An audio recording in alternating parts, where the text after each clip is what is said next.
How's it going, guys? My name's Daniel. This is my amazing wife, Amber. We're the owner of DR Speed. We're gonna start a YouTube channel to kind of just go over some of the stuff that we work on and play with. You might see autocross stuff, you might see car shows, you might see drag racing. Just hard to say, but we're gonna mostly start out filming the build of our C10. It's a 82 Chevy C10 short bed. I got it basically stock, and it was just terribly cobbled together. Shouldn't have drove it home, but it didn't have no gauges, so it was all fine. Had a house light switch, like to turn on your lights in your house for the fan, and had no fuse, no anything, just a light switch and a fan. And it was about 857 degrees when I got home. So was the engine, but it survived. Started off by just making it safe to drive by eliminating the house wiring for the fan and whatnot. Lowered it, did some brakes, replaced some worn out suspension parts, and then just drove it for about a year. And then finally gathered up all the parts to do an LS swap, and we'll show you that now.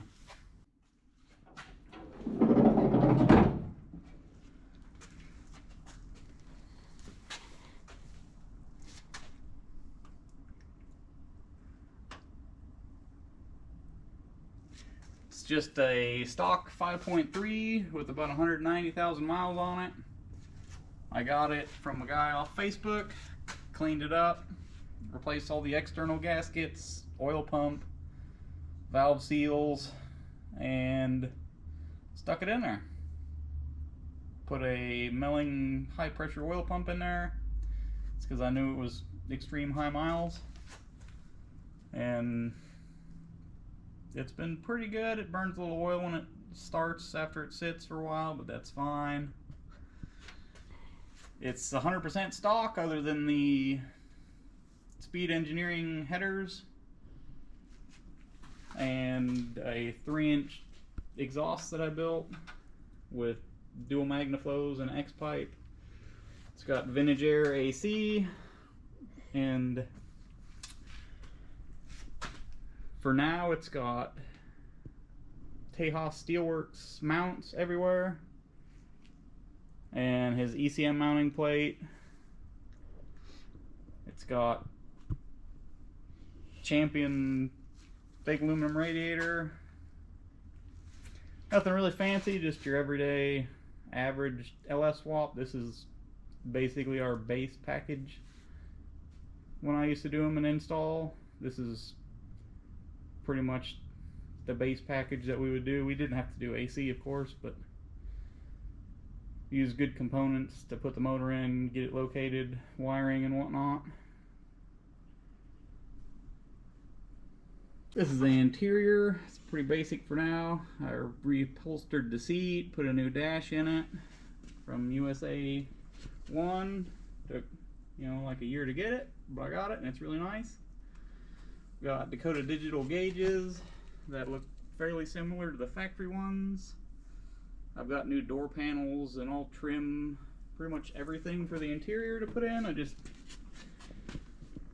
haven't really had a whole bunch of time, but we'll get to it. Alright guys, that was the basic overview of the truck as it sits right now, as it's pretty much how it's been for about a year and a half. And the goals for the truck is eventually be mildly serious autocross build.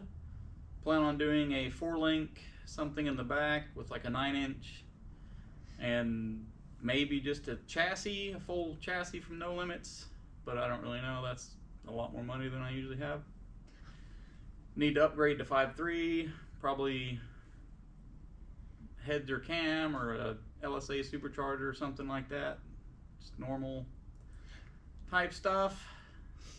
But that's the current plans. Gonna finish the interior and front suspension, put wheels and tires on it, and take it to an event and see what I need from there. It's gonna be a longer build than like just a few videos, but we'll see what happens. It's gotta try to see what it needs most next.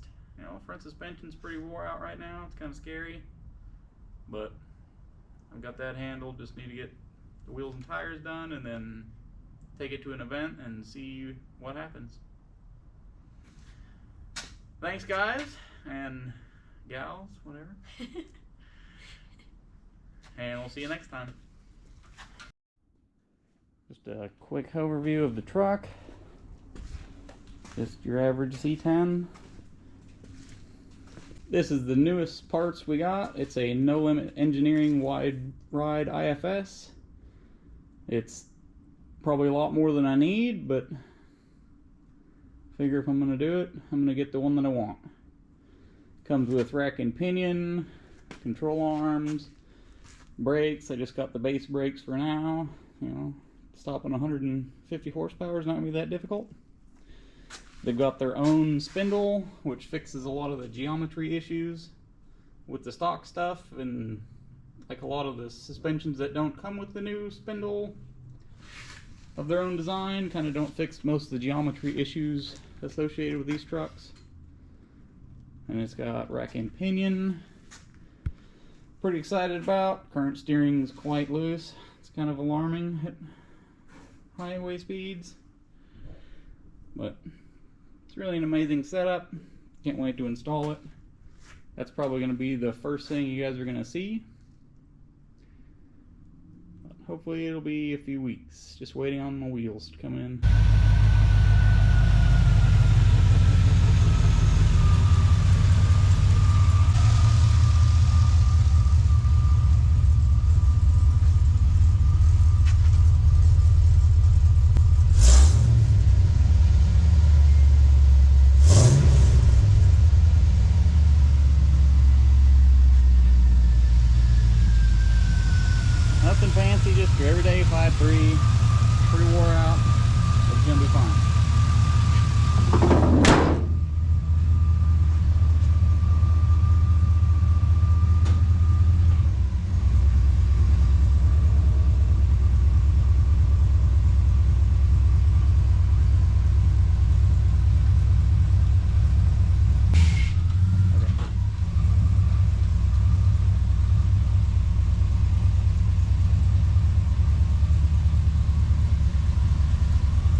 you gotta help them sometimes.